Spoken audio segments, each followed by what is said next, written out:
Mr. Speaker, during this time of crisis, Canadians deserve and demand a steady hand leading our country. But instead of stability, we have a government in chaos. Cabinet ministers being summoned to testify. The Prime Minister's office focused more on damage control instead of fixing their flawed programs. And now, senior sources close to the Prime Minister have told the Globe and Mail that the Prime Minister is inventing a phony policy excuse, a dispute, as an excuse to dump his finance minister, even bringing in a backup quarterback just in case. So when will the Prime Minister finally put the finance minister out of his misery? The Honourable Minister.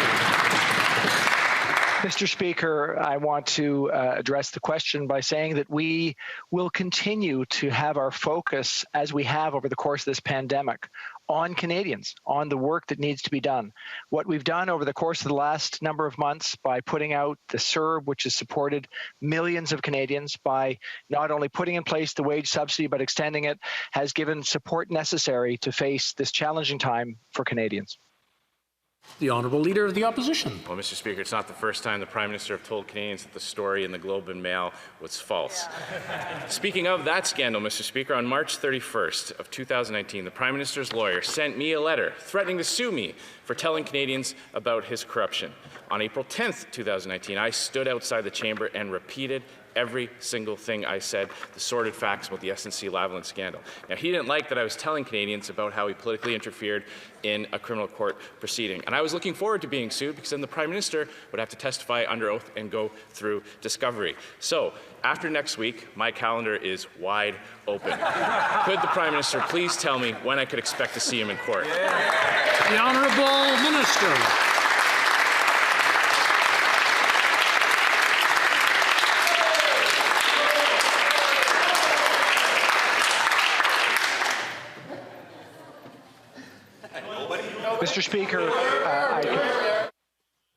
Mr. Speaker, I'm happy to speak on behalf of the Prime Minister and say that he continues to view his role and our role as a government to support Canadians. We continue to be in emergency time. The work that we're doing, not only on things like the extension of the wage subsidy, but thinking about how we can get our employment insurance system back up and running, is our area of focus, because we know this is what Canadians are concerned with as they think about how they can continue to support their families. Mr. Speaker, we would have expected people to be present because I shouldn't be highlighting the absences today. There are people who are missing, and that concerns me. And I would like to say this, Mr. Speaker. There are people who asked questions this morning and said, but yes, are you really going to bring the government down? And I said, is this government still worthy of our confidence? And they just gave us the answer. Thank you, Mr. Speaker. 6 months into this pandemic, 6 years of government, and this Prime Minister will be remembered for a $343 billion deficit and setting the lowest bar ever for a Prime Minister's conduct in the history of this country.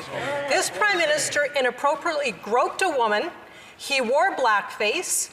He and his friends and family took a prepaid, lavish vacation to Billionaire Island. He interfered in an SNC criminal trial.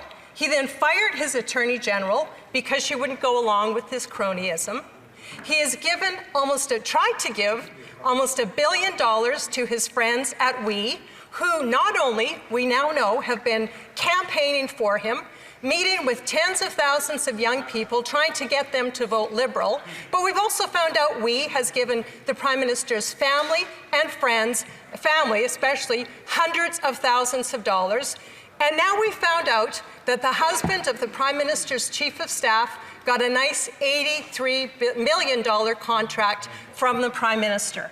It really is with the Liberals about who you know, not what you know. This makes the Liberal sponsorship scandal look like child's play, actually. That's right. So can the Prime Minister tell us, oh, he's not here, sorry.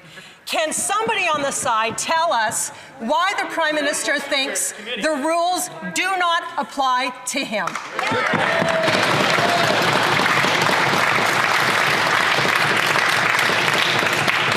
I don't think I have to remind the honourable members that we can't refer to someone's absence or presence in the House. I just want to remind everyone that it's not something that we can do, or in the committee for that matter.